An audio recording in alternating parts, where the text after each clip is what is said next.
All right, I'm actually ready to record this review now. I had looked at some other notes and I started reading them and was like, wait, this isn't even the right movie. But I got the right notes this time. Let's do it. Now, Asylum, which we got here. Got to prove I own it, man. I think everyone knows I own pretty much everything I talk about, but lately I've been wanting to be like, look, guys, I own it.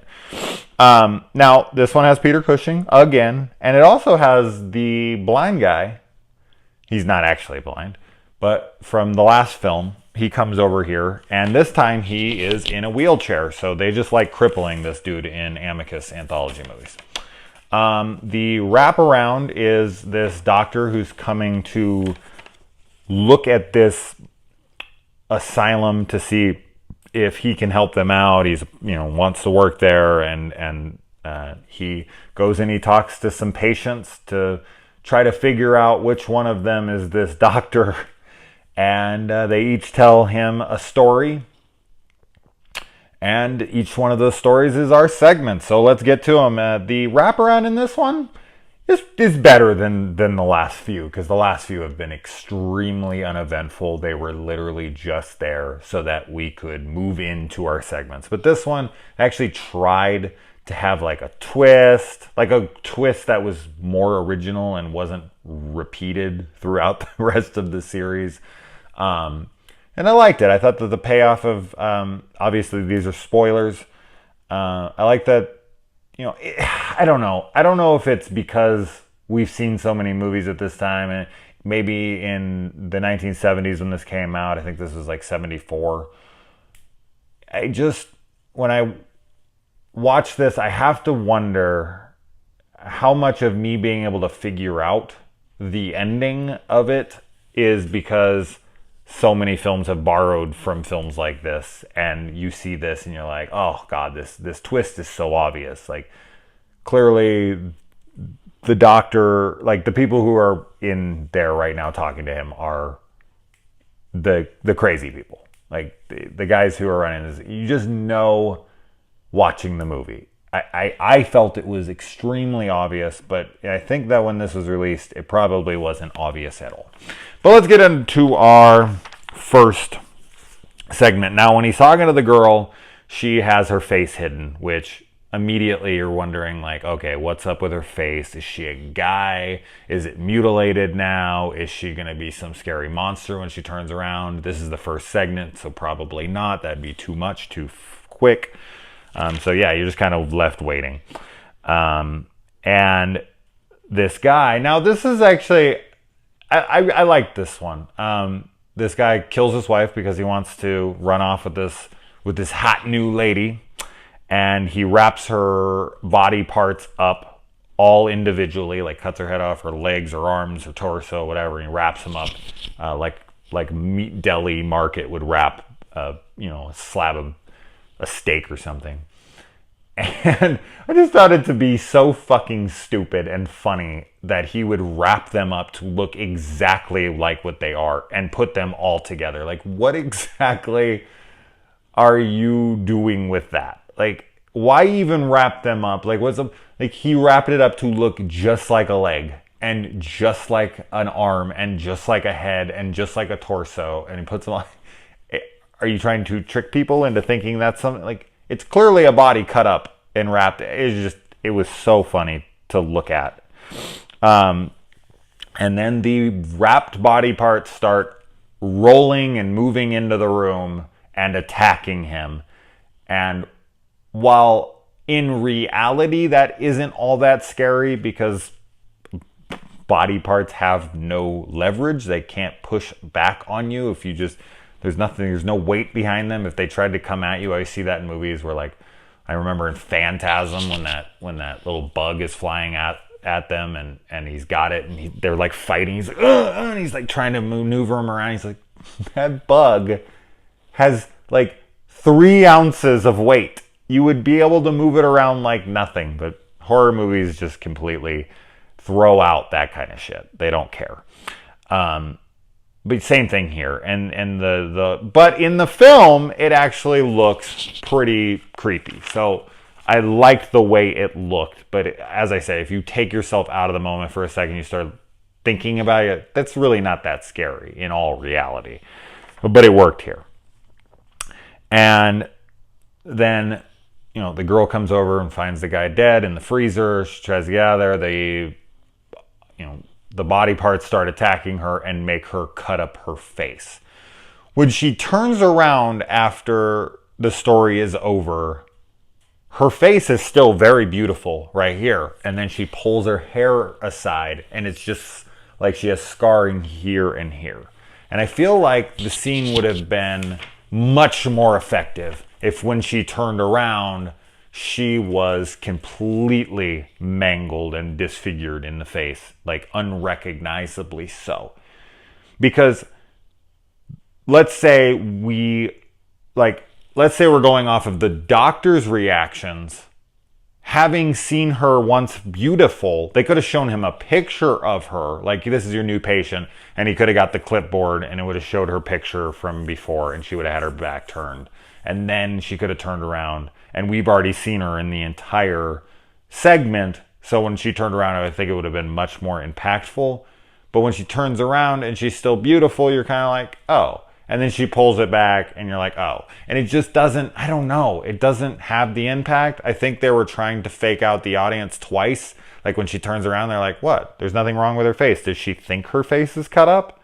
Like, oh no, it doesn't, it isn't. So, I don't know, I just didn't feel like it worked the way that it should have.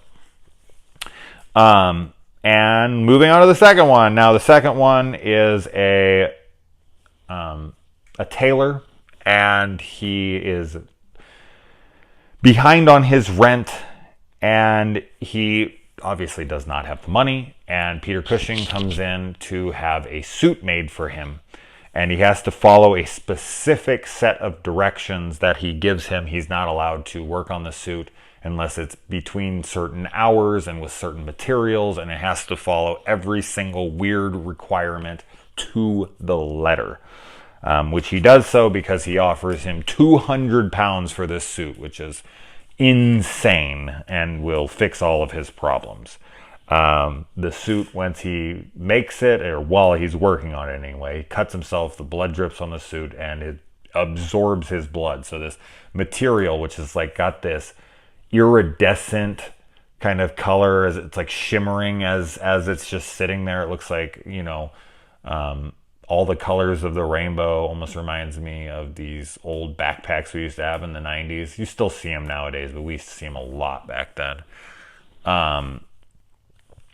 But then he goes and he has the suit finished, and he brings it over to his house, and he finds out that he is trying to use it on his dead son to bring him back to life, which the tailor doesn't even really understand what he's trying to do. But the tailor wants the money before he'll give him the suit. And Peter Cushing grabs a gun and holds it on him. And he's like, I promise you, once you give me the suit, I will put it on my son. Don't worry about it. Like, I'm gonna pay you. And the guy decides, like, no, I'm not giving you the suit. And he attacks the guy because he sees the body and he thinks he's a murderer. And he attacks the guy holding a gun.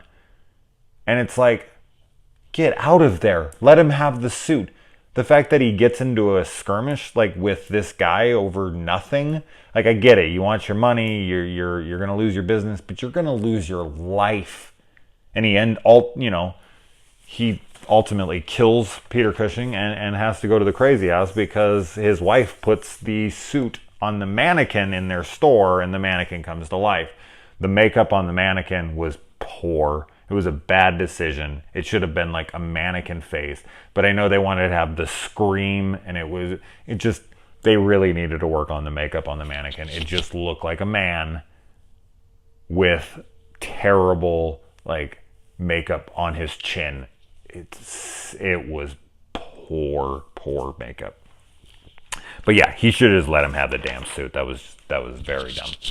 Moving on to the third segment. Now, a woman returns home from the mental hospital. Her brother's bringing her back to the house. Now, this is one where it is easily explained away how this is happening. Like, This is the only one that is straight up not supernatural in the slightest, and easily is just a woman who's crazy and has multiple personality disorder, or split personality disorder, to be, I guess, more specific. So the segment, I was just kind of sitting there like, this happens. Like, this isn't crazy. This isn't out of the ordinary. Like, there's people who are in nut houses right now for this very thing. Like, she thinks that she has a sister who's there, and they keep telling her she doesn't, and the sister is doing terrible things, and, you know, kills the nanny or whatever, and then kills her brother. And it's like, when she's at the end, she's like, they said I did it, and, you know, they found my fingerprints on the knife. And then she looks in the mirror and she's like, can't you see her? And it's her reflection as her sister. And it's like, she just has split personality disorder. Like, this isn't even an interesting story for this movie. This isn't fitting the tone of the rest of the film at all. The rest of them are completely fantastical, like a suit bringing a dead guy back to life, and, you know, the body parts killing people. And then the next one, which is a robot that can be taken over by a guy's mind. So I don't know why this one's in there. This one just truly is a chick who's nuts. But yeah, moving into our fourth segment, which our fourth segment is actually played in the wraparound. So that was a little change of pace there. But yeah, so this guy believes he can enter into his robots that he has created. The doctor laughs it off, and the guy proves it by taking over one of the robots, by controlling it with his mind, and kills the dude that he's talking to, who's running the hospital at the moment, with the leg, the messed up leg, the blind guy from the last movie, as I said. And he stomps on him, the robot, and his innards come out. And then when they go upstairs, the guy, he's been crushed as well. So once he's in their body, he can take on all their injuries as well. He becomes them for that moment, and any injuries that the doll sustains, he sustains as well, which is a serious flaw in his plan. That those little frail things, like, that's ridiculous. And yeah, and then we find out, as I said, that the guy is running the nut house, and he was one of the inmates.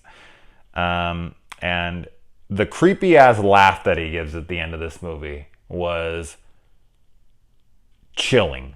Like, I don't know, it really was just a very oddball laugh. And then, you know, like usual, they come and a new doctor is coming, rinse, lather, repeat. So typical ending. This one was pretty good. There was some that I definitely liked a lot more than others. But ultimately, it was good. I didn't love it, but it was a good one. I think the wraparound was the better of the wraparound so far. So, all right, guys, moving on to From Beyond the Grave.